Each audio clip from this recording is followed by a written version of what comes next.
I have owned dogs my entire life. I know what a dog looks like when it wants food, when it wants a walk, when it's bored, when it's happy. I thought I understood dogs. And then one night, at 2:47 in the morning, my German Shepherd woke me up. Not by barking, not by jumping on the bed, by sitting completely still at the edge of my room, staring at the hallway, not moving, not making a sound, just watching. I didn't know it then, but what happened over the next 3 weeks would make me question everything I thought I knew about this breed. And when I finally caught it on camera, nobody could argue with me anymore. The beginning. His name is Rex. I got him when he was 8 weeks old. Tiny, floppy-eared, completely unaware of how much he was about to change my life. From the beginning, Rex was different from other dogs I had known. Not in an obvious way. Not in a look-at-this-trick way. In a quiet way. He watched things other dogs ignored. He noticed things before they happened. He would stop walking on our evening route, completely still, sometimes 30 seconds before another dog appeared around the corner. I told myself he was just picking up the scent. I told myself there was a logical explanation. There always is, until there isn't. The first time it happened, the first time Rex did something I genuinely could not explain, was on a Tuesday evening in November. Nothing special about that day. Nothing unusual about the house. Except Rex would not leave my side. He followed me from room to room, closer than usual. Not anxious. He wasn't panting or pacing. He was calm. But he was watching me in a way that felt different. Like he knew something I didn't. First incident. That night I started feeling unwell. Not dramatically, not suddenly. A slow heaviness that I first mistook for tiredness. I sat down on the couch around 9 in the evening, and within 20 minutes, I knew something was wrong. My blood pressure was dangerously high. I found out later it had been building for hours. Rex knew before I did. He had been tracking something in me, some change in my body chemistry, my breathing, my scent, that his nose and his instincts had registered as a warning signal long before I felt a single symptom. He stayed with me through that entire night, never more than a foot away, positioned between me and the door. By morning, I was in the hospital. When I came home 3 days later, Rex was at the door. He didn't jump. He didn't bark. He walked up slowly, put his head against my leg, and exhaled, like he had been holding his breath the whole time I was gone. I told my family what I believed Rex had done, that he had sensed something was wrong before I did, that his strange behavior that Tuesday was not coincidence. They smiled the way people smile when they love you and think you're being dramatic. Nobody believed me. Nobody believed me. I understood their skepticism. It sounds exactly like the kind of story a dog owner tells, the kind that gets softer and more extraordinary every time it gets retold. My sister said Rex probably just sensed I was tired. My friend said dogs always follow their owners more when routines change.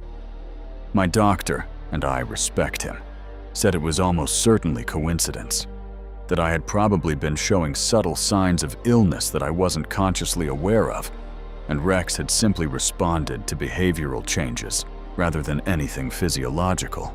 Maybe. But then it happened again. And this time, I was ready. It happened again. 3 weeks later. Same quiet Tuesday. Same strange shift in Rex's behavior. He started following me at 10 in the morning, closer than normal. That same watchful calm that I now recognized immediately. This time, I paid attention to every detail. His nose was working constantly, not sniffing the ground or the air the way he does on walks. Directed at me, at my hands, my face, my breath. He positioned himself between me and every doorway in the house, He checked on me every few minutes when I sat down, walking over, touching his nose to my hand, then returning to his position near the door. I called my doctor. Blood pressure again. Not as severe as the first time, but elevated enough that he adjusted my medication immediately. Rex had detected it again, hours before any symptom. This time, I didn't tell anyone right away. This time, I set up the camera. The camera moment. I placed a camera in the living room, not to catch Rex doing anything dramatic, not because I expected anything extraordinary to appear on the footage. I set it up because I needed to see what I looked like from the outside during these episodes, whether my own behavior was changing in ways that could explain Rex's response. What the camera showed me was not what I expected. For 3 hours before I felt anything, before I noticed any change in myself, Rex was already responding. The footage showed him getting up from his bed every 12 to 15 minutes, walking to where I was sitting, sniffing specifically at my left arm and my neck, then returning to his position. Each time he came back, he sat slightly closer to me than before. By the time I finally felt the familiar heaviness, Rex was pressed against my leg, had been for 40 minutes. He knew. Not in the way we know things, not through thought or reason or logic, through something older than all of that. I sent the footage to 3 people that night. Nobody argued with me after that. What scientists say. What Rex was doing has a scientific explanation, and it is more extraordinary than any story I could tell. German Shepherds possess over 220 million scent receptors in their nose. Humans have approximately 5 million. This is not a small difference. It means a German Shepherd experiences the world of smell the way we experience the world of sight. Everything has a scent signature, including the human body under stress.